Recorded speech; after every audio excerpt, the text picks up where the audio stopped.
siapa saja yang arogan dan melakukan penipuan mengatasnamakan sebagai cucu Nabi atau dzurriyyah Nabi SAW, kami sepakat akan kami minta pertanggungjawaban secara hukum untuk memaksa hadir. Dari mana pembuktiannya? Dari mana dia bisa menyatakan diri sebagai keturunan Nabi? Sebagaimana yang telah kita siap. Ini penting sekali dan mohon nanti ini menjadi sesi khusus untuk ditampilkan. Sebagaimana yang telah kita analisa bersama, bahwa pertemuan apapun namanya itu, Halaqah di Banten yang menyatakan diri sebagai Kasepuhan Kesultanan Banten, itu sebenarnya kami beranggapan pertemuan yang tidak penting. Kenapa pertemuan tidak penting? Karena yang pertama, mengenai masalah pernasaban ini harus diselesaikan bukan dengan perdebatan tetapi dengan buktian. Itu yang pertama. Yang kedua, bahwa pertemuan di Benda Kerep, kalau ini dikatakan kelanjutan dari Benda Kerep atau mengkoreksi Benda Kerep, telah memutuskan bahwa Sunan Gunung Jati adalah ke Sayyid Al-Musawi Al-Husaini, ke Sayyid Musa Al-Kadhim Al-Husaini. Nah, artinya kalau kemudian ini sudah menjadi suatu keputusan dan diskusi bersama di Benda Kerep, apalagi kemudian Nakobah Internasional telah membuktikan, mengisbat nasab Sunan Gunung Jati melalui jalur ini, maka berarti apa yang mau diperdebatkan lagi. Itu yang kedua. Yang ketiga, sebenarnya terkait mengenai masalah nasab Ba'alawi ini, itu sebenarnya kan tidak perlu banyak bacot, tidak perlu banyak belut, tidak perlu banyak cincong. Buktikan saja bahwa satu, mereka bisa menghadirkan manuskrip atau kitab nasab primer untuk membuktikan tidak benar kekosongan nasab mereka selama 550 tahun. Tetapi kan yang terjadi kan memframing macam-macam, berkelit macam-macam, dan kemudian mencoba untuk melakukan berbagai macam dalih pembenaran itu sendiri. Itu. Yang kedua, buktikan bahwa nasab Ba'alawi ini memiliki atau diakui secara internasional oleh Nakobah Internasional, yaitu berupa isbat dan syahadah, kesaksian dan keputusan bahwa mereka ini diputuskan sebagai keluarga Sayyid Internasional. Kalau mereka mengaku keturunan dari Yaman, ya berarti harus menghadirkan isbat dari Yaman. Kalau kakeknya katanya Said Ahmad bin Isa dari Irak hijrah ke Yaman itu benar, hadirkan isbat dari Irak. Tetapi sampai detik ini tidak ada isbat apapun dari negeri-negeri tersebut. Itu yang berikutnya. Yang ketiga, debat atau halaqah apapun yang di Banten ini adalah percuma. Karena mengacu kepada seminar nasional kemarin di UIN yang kita adakan bersama Padasuka, sebenarnya ini jauh lebih lama. Tetapi karena saya mengatakan akan ada seminar nasional tanggal 26 Agustus, sehingga tiba-tiba ada debat halaqah yang di Banten ini. Dan tentu saja mengganggu konsentrasi kami. Sebenarnya kami tidak mau hadir, tetapi ada sebagian dari keluarga yang menginginkan untuk menghadirinya. Ya monggo, walaupun sebenarnya tidak penting. Pertemuan kemarin keluarga besar Wali Songo dalam seminar nasional di UIN sebenarnya sangat bermartabat karena diadakan di kampus, berarti ada kadar untuk membawa ini menjadi bola salju keilmiahan di dunia akademik. Yang berikutnya, yang paling utama adalah satu hal yang sulit untuk dibantah dan dipatahkan, yaitu bahwa nasab Ba'alawi batal secara ilmu genetika. Kenapa dikatakan batal secara ilmu genetika? Karena dari banyak sampel keluarga mereka yang melakukan tes DNA itu berhaplogrup G. Padahal keluarga Sayyid Syarif Sadah Internasional di banyak negeri dengan yang tercatat kuat secara kitab manuskrip dan silsilah itu semuanya adalah J1 dan ada kode Abrahamik dan ada kodenya Imam Ali FGC 10500. Jadi dengan kemarin menghadirkan 4 pakar DNA genetik, ya kan, bahkan salah satunya adalah kepala lab dari Badan Riset Inovasi Nasional yang menyebutkan bahwa Ba'alawi itu berhaplogrup G. Mereka secara garis lurus laki-laki, kromosom Y-nya, mereka bukan saja batal sebagai keturunan Nabi atau Bani Hashim, mereka juga batal sebagai keturunan dari Quraisy, dan juga mereka sama sekali bukan orang Arab. Haplogrup G ini bermutasi muncul di Kaukasus. Bahkan salah seorang pakar genetik kita mengatakan bahwa haplogrup G ini, apalagi di situ ada kode PF3296, adalah dimiliki oleh Yahudi Khazar yang muncul pertama kali di Kaukasus dan menyebar ke seluruh dunia dan menyusup di banyak agama, menyusup di banyak negara. Yahudi Khazar ini sama sekali tidak ada keterkaitan darah dan nasab dengan Nabi Yakub bin Nabi Ishak bin Nabi Ibrahim.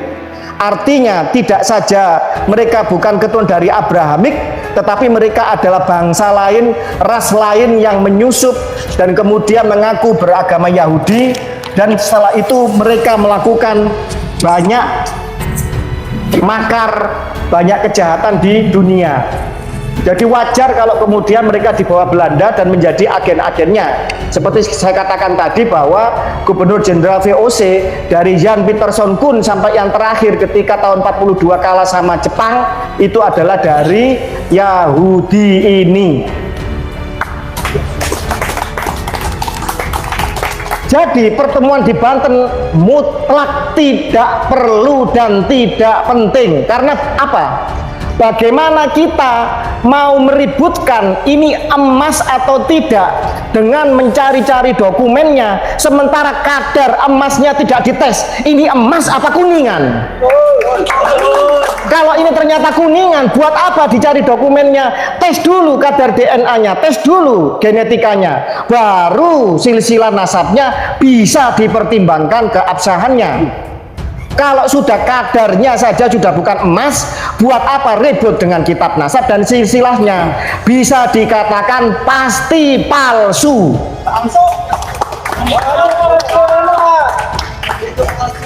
Bahkan pertemuan kemarin di seminar nasional di Padasuka mensepakati bahwa siapa saja yang arogan dan melakukan penipuan mengatasnamakan sebagai cucu Nabi atau dzurriyyah Nabi SAW, kami sepakat akan kami minta pertanggungjawaban secara hukum untuk memaksa hadir.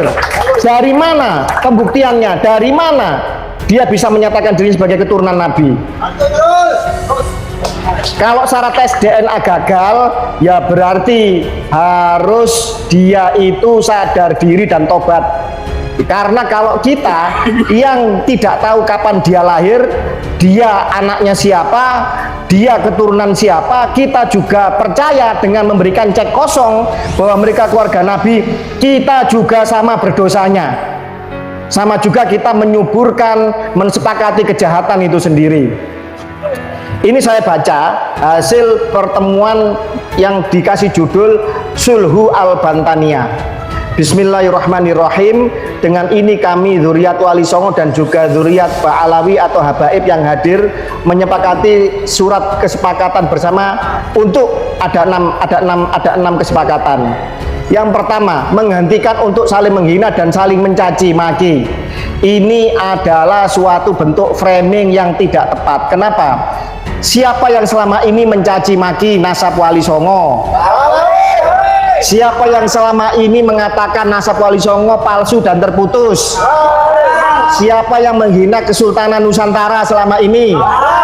bahkan ada pernyataan di situ ya kan yang namanya Idrus Al-Mashhur yang pernah membuat postingan tentang DNA, ngawur sekali bahwa guanin salah satu asam nukleotida, bahasa nukleotida itu dibilang haplogrup G. Ini orang nggak ngerti genetik, ngomong genetik, kemarin mengatakan bahwa nasab Sultan Brunei abal-abal katanya. Ini kan ngawur, ini bisa dituntut secara hukum. Kalau dilaporkan kepada Kedubes Brunei, ya kan, Sultan Brunei ini bisa minta pertanggungjawaban dan pemerintah Indonesia harus menjawab dan menindaknya. Sudah saatnya dirangkai. Betul. Nah, kapan keluarga Wali Songo itu menghina dan mencaci maki Mbak Alawi? Selama ini ya mencium tangannya, menghormati, berhusnudon, tetapi ketika tamu yang kurang ajar yang kita muliakan kemudian menghina kita, maka wajib untuk disikapi dan dipertanyakan balik. Betul nggak? Kemudian yang kedua, tidak mentoen nasab orang lain karena hal tersebut merupakan perbuatan orang kafir jahiliyah. Loh.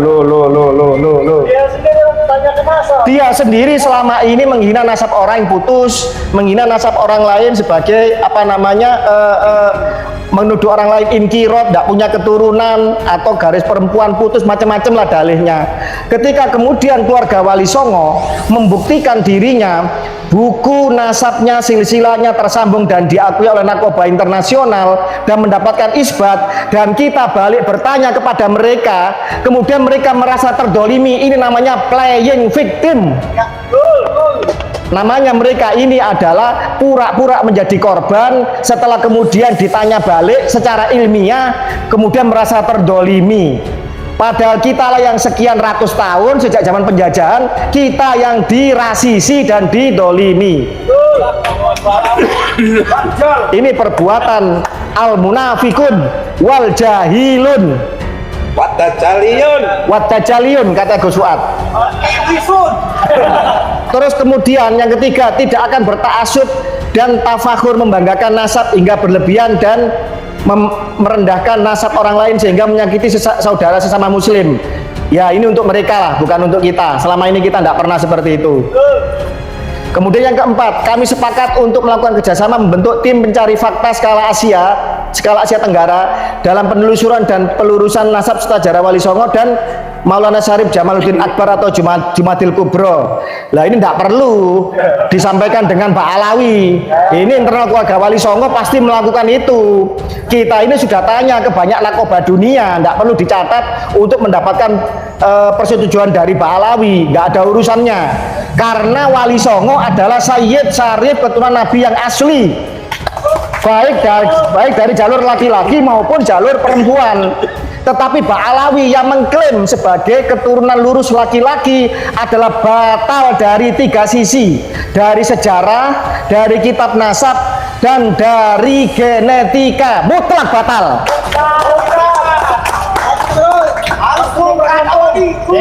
Yang kelima, bila mana ada muhibin atau pengikut kami yang masih melakukan caci maki kepada saudara muslim atau nama membela kami, maka kami akan menegurnya dan berusaha menghentikannya. Kemudian nomor 6, tidak akan memprovokasi siapapun untuk permusuhan sesama muslim atau bangsa tanah air. Saya tanya, ketika saya menyebut AA sebagai orang Sunda, saya rasis nggak?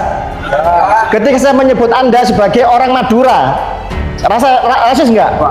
Menyebut Anda sebagai orang Aceh, ya kan, orang Badui atau orang Jawa, saya rasis nggak? Ketika kita mengatakan bahwa Mbak Alawi secara tes genetika, tes DNA, dan ini diisbat sendiri oleh lembaga genetika Yahudi Internasional, mereka sebagai bagian dari keluarganya, dan kita menyebut mereka sebagai Yahudi, rasis apa tidak? Tidak. Rasis itu adalah ketika merendahkan ras orang lain dan merasa dirinya rasnya lebih tinggi, itu yang rasis, dan itu mereka selama ini. Jadi jangan dibalik dong, jangan playing victim. Saya marah ini dengan framing seperti ini nggak benar, dan saya yakin ini dari awal sudah kita yakini ini ada setting dan ada skenario. Kenapa? Tadi malam Gus Fuad dengan rombongan itu ada pertemuan yang sangat-sangat penting dan strategis. Saya tidak ikut. Kenapa saya tidak ikut? Karena saya mendampingi saudara saya, keluarga kita semua, dokter genetik, yaitu Mas Sugeng Sugiharto dan kawannya. Ada 2 yang mau mendampingi. Untuk dijanjikan panitia, dan panitia ngomong sendiri loh di channel wawancara dengan KBN Nusantara, mengatakan bahwa kami akan menghadirkan pakar genetik, tetapi sampai malam tidak ada jemputan. Bahasanya Pak, karena kami sudah kehabisan biaya ongkos untuk memberikan fasilitas. Pertanyaannya, kami datang tidak mencari makan dan tidak mencari uang receh. Pakar genetik kita dokter, bukan pengemis, bukan orang-orang yang akan berkata bohong atau berkata hal yang tidak benar demi uang, tidak. Mereka sekolah susah dengan tirakat, ya kan, dengan disiplin ilmu yang kuat dan ketat, dan merendahkan ilmu mereka seolah-olah kalau mereka itu tidak datang kemudian hanya mengharapkan uang. Salah, ini penghinaan dan pelecehan kepada keilmuan seseorang. Ditunggu sampai malam, tengah malam jawabannya kurang lebih seperti itu. Kami tidak punya biaya lagi untuk memberikan fasilitas atau bahasa artinya ngasih uang saku lah, ngasih untuk apa namanya itu. Tidak berharap itu. Karena panitia menjanjikan akan dijemput dan ada sesi untuk genetik, memberikan pakar genetik memberikan pencerahan masalah genetika, dan forum di UIN seminar sudah jelas pakar genetik empat-empatnya, ya kan, dan saya yakin seluruh pakar genetik seluruh dunia mensepakati bahwa grup G tidak mungkin menjadi keturunannya J1.